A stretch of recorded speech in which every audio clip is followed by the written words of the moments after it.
Eurokomisionerja për zgjerimin Marta Kos vizitoi për herë të parë Shqipërinë. Në konferencën e përbashkët për shtyp me kryeministrin Rama, Marta Kos dha mesazhin e qartë se Shqipëria e ka vendin vetëm në Bashkimin Evropian. Kos vlerëson përparimin e vendit tonë për reformat dhe thekson se është në rrugën e duhur për mbylljen e negociatave në vitin 2027. Ajo siguron se Bashkimi Evropian e do Shqipërinë brenda familjes europiane dhe kjo e bën Europën edhe më të fortë. Krahas saj, kryeministri Rama vazhdoi të njëjtën retorik që bën gjithmonë për Bashkimin Evropian, por këtë herë edhe me llogaritë të mirëfillt elektorale për t'i treguar edhe një herë shqiptarëve se ja, ai është i vetmi që mund t'i çojë ata në Bashkimin Evropian. Rama përsëriti ambicien që Shqipëria 2030 jetë pjesë zyrtare e Bashkimit Evropian dhe mbylli me frazën "E dashur Marta, ne duam lekët tona". Apeli i gjykatës së posaçme ka lënë në fuqi masën arrest me burg për kryebashkiakun e Tiranës Erion Veliaj. Mbrojtja e këtij fundit kërkoi masë më të lehtë sigurie kundrejt garancisë pasurore. Seanca, e cila zgjati afro 3 orë, nisi me fjalën e mbrojtjes së Veliajt, të cilët dhanë pretendimet e tyre mbi provat e reja që u paraqitën nga SPAK të martën. Bëhet fjalë për disa biseda të përgjuara gjatë kohës që Veliaj ndodhej në paraburgimin e Durrësit. Mbrojtja e kryebashkiakut kërkoi heqjen e masës së sigurisë arrest me burg për këtë të fundit me argumentin se nuk është i rrezikshëm, nuk ka rrezik për t'u larguar, nuk ka mundësi të dëmtoj provat. Mirëpo, për prokurorët Veliaj po hetohet për korrupsion në 9 raste dhe pastrim parash. Avokati Artur Selmani deklaroi se përgjimet telefonike ku Veliaj liste me familjarët e tij nuk mund të merren si kërcënim apo intimidim për askënd dhe nuk mund të përdoren për të rënduar pozitën e kryebashkiakut, i cili kërkon një masë më të butë sigurie edhe përkundrejt garancisë pasurore. Në përfundim të seancës, avokati Max Haxhiaj u shpreh se organi i akuzës nuk paraqiti asnjë provë të re dhe thotë se shpreson që të jetë gjykata e lartë ajo që të mund vendos për ndryshimin e masës së sigurisë ndaj Erion Veliajt. Për avokatin Max Haxhiaj nuk mund të vendoset një masë e tillë për një bashkiak të zgjedhur 3 herë dhe për më tepër ta quash atë person me rrezikshmëri. Pasi apeli i gjykatës së posaçme e la në qeli, vjen reagimi i kryebashkiakut të Tiranës Erion Veliaj. Veliaj thotë se SPAK i ngriti kurth duke përgjuar bisedat me gruan dhe të vëllain. Nga ana tjetër, Veliaj thotë se kanë marrë si prova të gjitha shkrimet në rrjetet sociale. Do të kisha dashur shumë që ta kisha fituar këtë betejë dhe tani të isha duke përqafuar djalin tim, për cilin më ka marrë shumë malli, por këta më ngritën edhe një kurth duke më vënë në përgjim bisedat me gruan dhe me vëllain nga burgu dhe shkrimet e mia i kthyen në një dosje të re. E gjitha është si një ëndër e keqe, si një film sovjetik, me siguri sa që i qepen në robit deri në poshtërim. Po ja që s'është as ëndër, as film, po është një ngjarje e jetuar në lëkurën e një familje për fustanet imagjinare të gruas dhe dosje të stisura qëllimisht për kryetarin e bashkisë së kryeqytetit, thot ndër të tjera Veliaj. Ndërkohë ky i fundit bën me dije se i ka shkruar inspektorit të lartë të drejtësisë, por i duket sikur ka hedhur në det një letër në shishe, që kush e di se në xhbreg të shkret ka dalë. Kryeministri Edi Rama gjeti kohë që në pikë të mëngjesit të sotëm të tallej mirë me listat e Sali Berishës dhe Partisë Demokratike. Për listën e Demokratëve për Tiranën, Rama thotë se ata janë tribuna VIP e Kënetës. Duke vazhduar ironin, kryeministri thotë se sot është gëdhir i mërzitur, pasi Kujtim Gjuzi dhe gjeli i detit Peqinit ishin lënë në det të hapur. Duke vazhduar më tej me gojën e shthurur, kryeministri thotë shqiptarëve se kot votojnë Leskon dhe Qiriedulen. Mirëpo për te Italjes me opozitën, Rama u pyet sot edhe për faktin që pse la jashtë listave të sigurta figurat të vjetra të Partisë Socialiste, si Braçe, Xhafaj e të tjerë. Rama argumenton se në listë të mbyllur ka futur ata që nuk shkonin dot në parlament. Partia Socialiste nuk mund të jetë partia e atyre që janë brenda. PS duhet të jetë partia edhe e atyre që janë jashtë. PS nuk është qëllim, por mjet. Ata që janë brenda dhe kanë kontroll mbi këtë mjet nuk mund ta përdorin PS-n si mjet për të penguar të tjerët. Me sistemin që kemi në listat e mbyllura, kemi futur njerëz që nuk do futeshin dot në kuvend. Në listat e hapura kemi futur njerëz që kanë njohjet, njerëzit që të marrin votat e tyre, thot Rama. Një ditë pas luftës së madhe për listat, ku ju larguan jo vetëm demokrat, por edhe aleat, kryetari i Partisë Demokratike Sali Berisha e pranoi sot publikisht se i zhbëri primaret dhe shpërbleu besnikët. Këtë akt Berisha e justifikon me faktin se ka futur në lista qendrestarët, e teksa me listat e veta bëri kërdin, duke shpërblyer në vendet sigurta vetëm besnikët e tij të përmotshëm dhe la në listë të hapur në zonën e rrezikuar më të votuarit e procesit primareve dhe opozitarët e vërtet që edhe kur e ka gabim ja thon. Berisha u mor sot me listat e kundërshtarit. Berisha u mundua të ironizonte Ramën, duke thënë se ky i fundit ka vendosur në lista vetëm ata që hyjnë e dalin në SPAK. Berisha u pyet sot nga gazetarët dhe u sikletos jo pak për rastin e Dashnor Sulës, më i votuari në primaret e Elbasanit dhe një nga opozitarët më të flakt kundër Edi Ramës dhe pushtetit. Berisha tha se Dashnor Sula ka bërë gabim pasi duke u futur në listën Adriatik Lapajt është shndëruar tashmë në një pateric të Edi Ramës. Pasi Berisha e flaku, Dashnor Sula hyri në minutë fundit në listën e koalicionit Nisma Shqipëria Bëhet me Lapajn dhe Shabanin. Në reagim, Sula i thot të gjitha. Ai bën të qartë Berishës se nuk mund ta lejonte këtë të fundit të vazhdonte përdhunimin. Sula i kujton Berishës se gjithmonë ka bërë opozit të fortë, ndryshe nga ata që ai ka futur në lista kundër regjimit të Edi Ramës. Sula thot se ka sakrifikuar çdo gjë deri tek familja për kontributin në Partinë Demokratike. Në seancën e sotme plenare, Sula i tha të gjitha. Ai i kujtoi shqiptarëve se Rama Berisha janë tumori që po mban peng Shqipërinë, duke sjell në vëmendje se si këta të dy arritën e bën marrëveshje ende pa ju tharë flokët viktimave të gërdecit. Ursula nuk është ndalur me kaq. Ai ka dërguar Berishës një tjetër mesazh gjatë takimeve me qytetarët, referuar akuzës Berishës se ai tashmë është bërë paterice Edi Ramës. Sula përgjigjet: sa opozitar jam unë, e din shumë mirë qytetarët që më kanë ndjekur në këto 4 vite. E di edhe vetë zoti Berisha, i cili herëherë më ka përgëzuar për kurajon e denoncimeve dhe persistencën. Fakti se nuk pranoi një vendim të njëanshëm që nuk bazohet në kriteret dhe meritat e vendosura nga vetë lidershipi i PD-s, por në elementin primar besnikëria ndaj familjes dhe kundërshtar të SPAK nuk më bën më pak opozitar. Në këto 4 vite unë kam mbrojtur interesin e qytetarëve të qarkut të Elbasanit, kam denoncuar problematika që na prekin të gjithëve ne. Kam besimin se qytetarët nuk do vlerësojnë ngjyrën e flamujve partijak, por me parimin misioni për të përfaqësuar interesat e tyre. Këtë e kam bërë në këto 4 vite, do e bëj edhe në vijim, besnik ndaj qytetarëve dhe dinjitetit, do vazhdoj të jem spakist, thot Sula.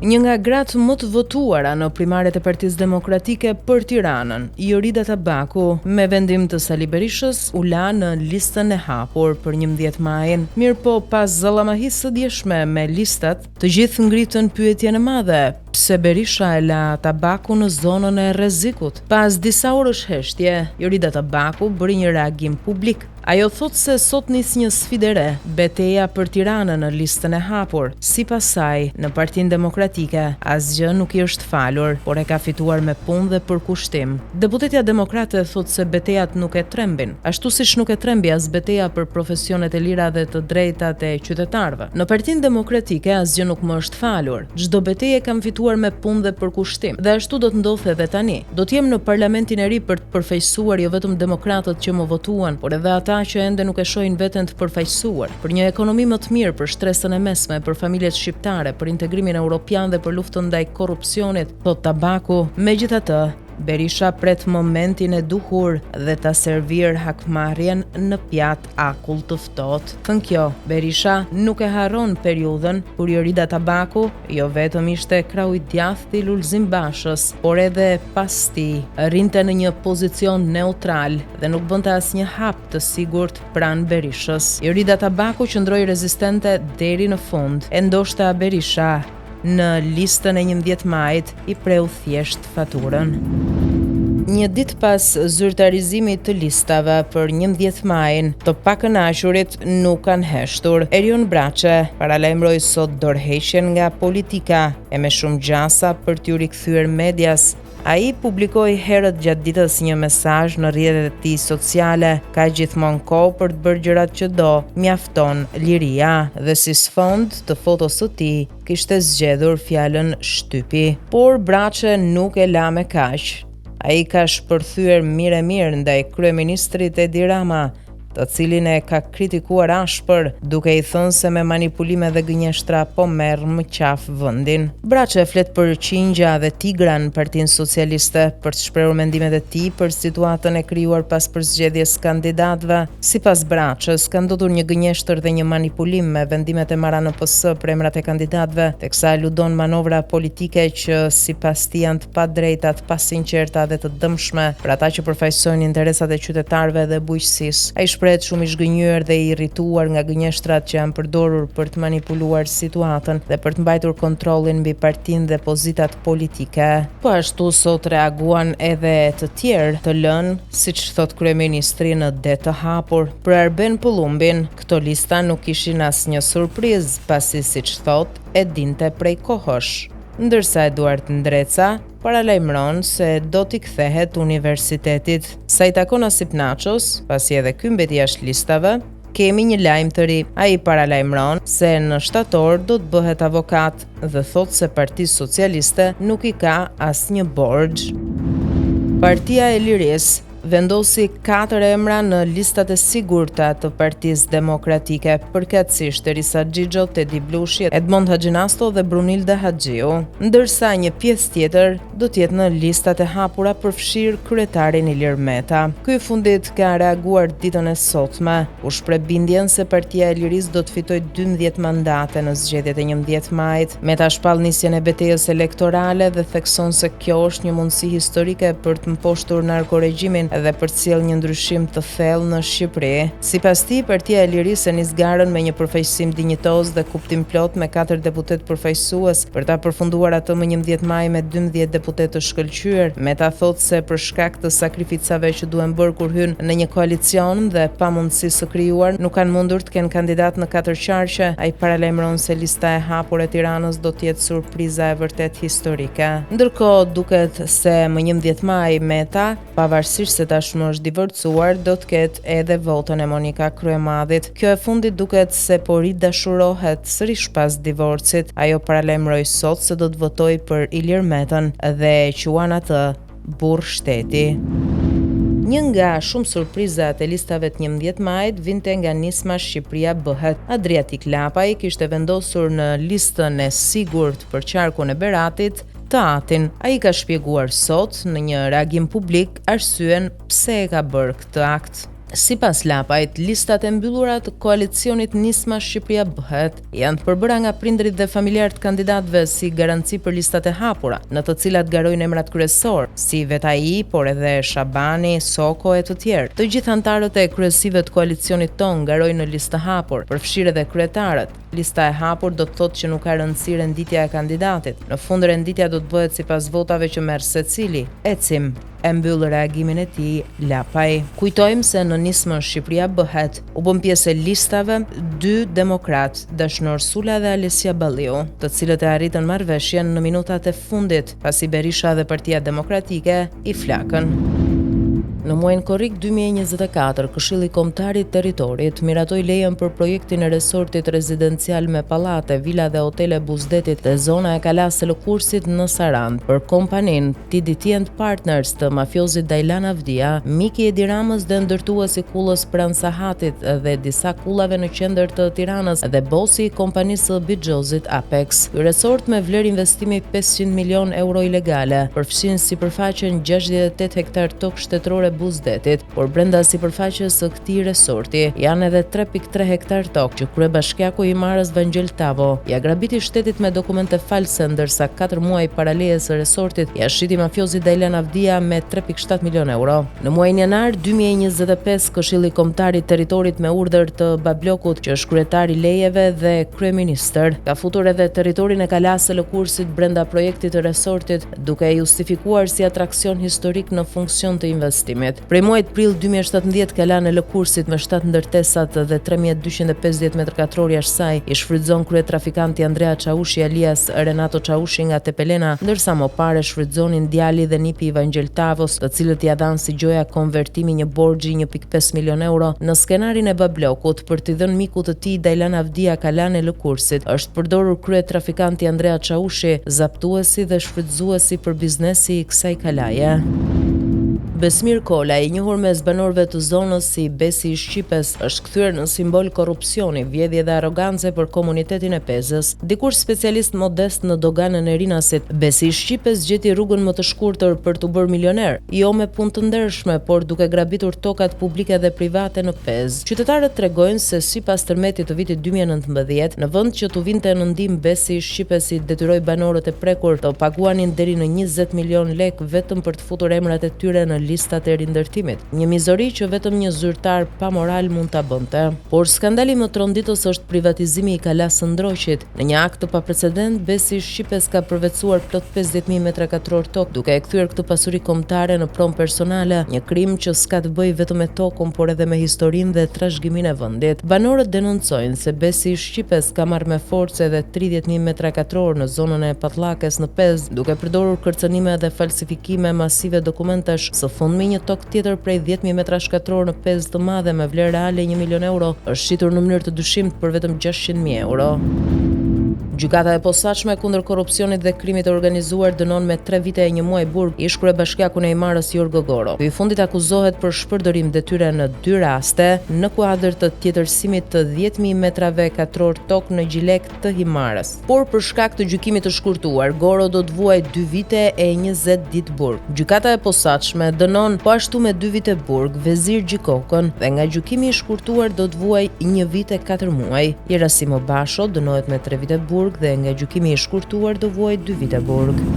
Ish presidenti Hashim Thaçi zbarkoi sot në Kosovë pasi me leje të gjykatës speciale në Hag ju mundsua vizita në spital ku gjendet i shtruar i ati i tij. Thaçi u prit me brohorima në dalje nga spitali ku vizitoi të atin ditën e sotme. Ajo që u vure është se Thaçi ishte në shoqërinë e forcave të shumta të policisë, madje edhe me mbikëqyrje ajrore. Sapo zbriti shkallët e spitalit, 10 qytetar brohoritën emrin e tij dhe të UÇK-s. Hashim Thaçi qëndroi fare pak në Kosovë, ku menjëherë pas vizitës në spital është larguar me forca të shumta sigurie në drejtim të paraburgimit në Hag.